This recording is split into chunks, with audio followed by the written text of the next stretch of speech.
Double kill. Oh, kill, drop, billionaire.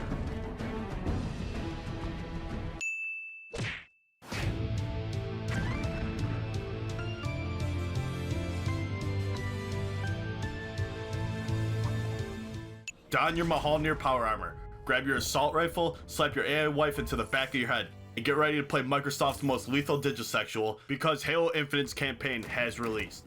We are going to dive right into the story. 2 years have passed since the events of Halo 5, and the Master Chief is chilling in his crib when some rabble-rousers come and try to take over his spaceship. Chief objects by giving them a demonstration of the ballistic effects of a bullet to the skull, but the big man Atrax comes, beats your little green ass, and throws you into the void. You float for a while till this random dude finds you, plugs you back in, and you're good to go. You get blinded by seeing the majesty of a Halo ring for the first time. Shout out to Regret. Then the big men try to suck you into their ship, which again Chief objects to by boarding their ship, laying absolute waste to all of them and exploding their ship. You land on Zeta Halo, pick your wife up, and proceed to fight against the Banished and Harbingers plan to restore the ring. The Reformation begins. And find the Endless, The Endless will be found. which is a new race to the Halo games, otherwise known as the Exalinen. Apparently, they survived the initial Halo blast 100,000 years ago, but the Forerunners wanted to study them, so they were preserved here in Silexes. These Silexes contain genetic information to help repopulate the galaxies, which is bad because then the Exalinen would ally with the Banished. Next up is graphics and art style. I'll just let you take it in. This shit looks gorgeous, my guy. It also gives you an idea of how Halo rings are formed. Chief's armor looks scorched and beat up in good detail.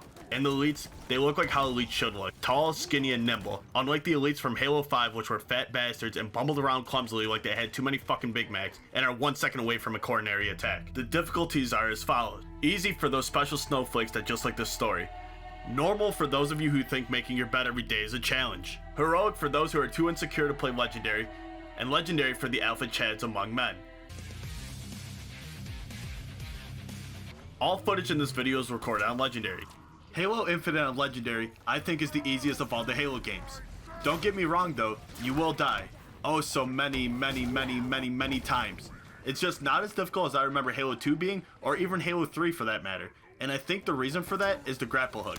The mobility you get from the grapple hook just gives you many more ways to approach combat that weren't available in previous Halo titles. But what do you do in Halo Infinite? You open up your tech map and pick the little icon that is most appealing to you. Aside from story missions, which are mostly go here, kill shit, go there, kill shit, break a fuel pylon, kill a boss, watch a cutscene. You got FOBs, which you can purge a banished field to take it over. Marines spawn in, you can spawn vehicles or weapons here.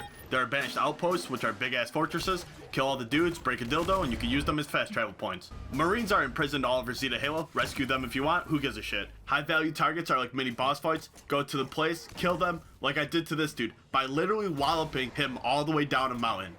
The grapple hook is probably the best thing that ever happened in a Halo game, by the way. Like, what can he do about this?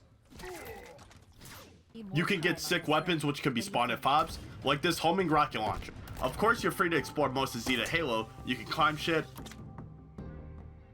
find a skull. Here's a list of the skulls and what they do. You can find cosmetic items for multiplayer in these lockers. And finally, Spartan cores. They're basically skill points. Doing most of the side stuff gives you Valor. You can unlock new vehicles, weapons, and Marine variants that you can spawn at FOBs at certain Valor thresholds. In Halo Infinite, you fight hordes of alien scum in order to complete objectives. This is what the combat looks like. Big Green Man jumps off building, Dome's Lizard Man shoots a meth head, Go-Go gadgets his way into a building, throws a grenade to reduce the amount of life in the room, vaults over this, gives Four Lips over here a piece of his mind, gives the other side of the room a going away present until he sees a hallway full of meth heads, which he kindly greets to by flying in to spend quality time together. The combat is fun as fuck because of the many options open up to you with the grapple hook. And with enough practice, even on Legendary, you can do something other than sit back 100 miles away and slowly chip away at the enemy. Next are the enemies. You have grunts, jackals, elites, hunters, brutes, skirmishers, the oh so fun to play against jackal snipers, and finally the sentinels. There are a few new enemy types as well. The red hunters shoot red fuel rod guns that can also shoot in bursts. The skirmishers are flying bastards that like to throw dynamo grenades at you. Melee brutes run at you and attempt to put their skull through your skull. There are also boss fights in the game. The hardest of which were the Hyperius and Tovaris boss fight. There's two of them. One's in a chopper and the other one stands on these platforms. Realizing that traditional methods would be ineffective, I resorted to stockpiling weapons on top of this ship using a drop weapon feature, so I could stay up here for a while, chip away at the first boss, then go in for the kill when he's low. Then had the extremely anticlimactic ending of somehow basically one-shotting the other boss. There are 5 characters that I give a shit about. To preface this, let me just say how dumb it is that they decided to kill off Cortana and Atriox off screen. Like at the end of Halo 5, I was like, wow, I sure can't wait to see what happens to Cortana. She's such a big, massive threat. The rogue AI known as Cortana is gone. She's been deleted. Oh, and at the end of the first cutscene, I was like, wow, Atriox beat up Master Chief. Surely at some point during the campaign we'll get to fight him in the end and redeem... Atriox, hear these words. Even from beyond this life. Oh, he's dead. Anyways, first is the Master Chief. Good old John 117 has somehow developed emotions and empathy. For real, some of the shit he says makes him feel like this big old green teddy bear. Fail. We all make mistakes. It's what makes us human.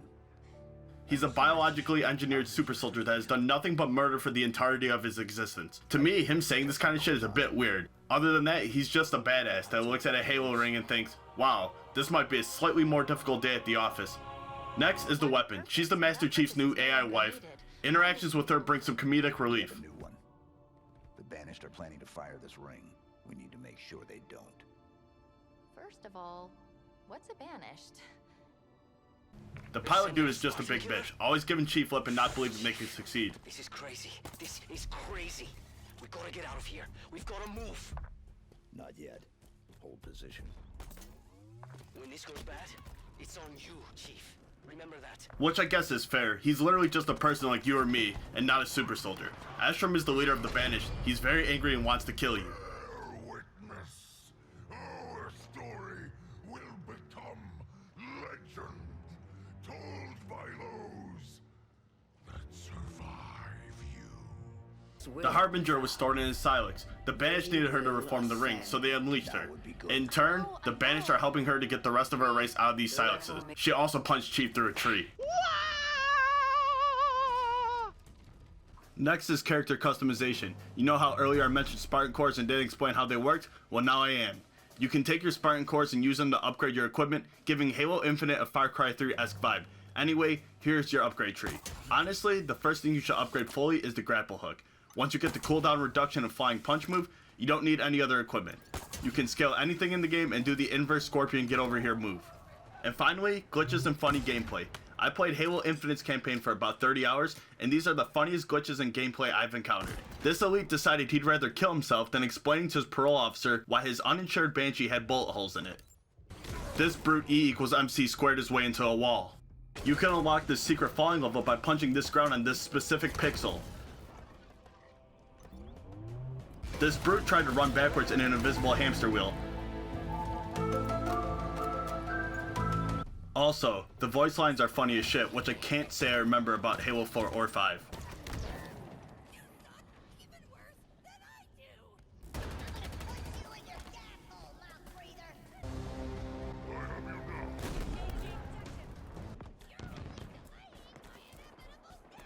So that's Halo Infinite. If you want to see our review of the multiplayer, go here. We also go over the new weapons, vehicles, and equipment in that video. To recap, the game looks good, the art style is better, the combat is the best part of this game, the map is huge and full of things to do and explore, the story is mad, but the general consensus on Google is that 343 will be releasing campaign expansions, so hopefully they can add some twists and turns to spice it up a bit. There's no co-op, which sucks, but they're supposed to implement it sometime around May. Characters are meh, Chief has emotions, which is weird now. It's cool they added new enemies, and the boss fights are somewhat unique other than the fact that 2 of them are just invisible sword elites, and not playing through what happened to Cortana and Atriox was dumb. On our patented 0 to 1 scale, our editor rated this a 0.85 out of 1, but I think it's more of a 0.79 out of 1, due to the rest of the game being on the low end of adequate, outside of the grapple hook and combat. If you enjoy and want more of these no bullshit game reviews, please like, comment, and smash that subscribe button with the force of a Halo ring firing. Good night, and don't forget to check your smoke alarm batteries at least once a month.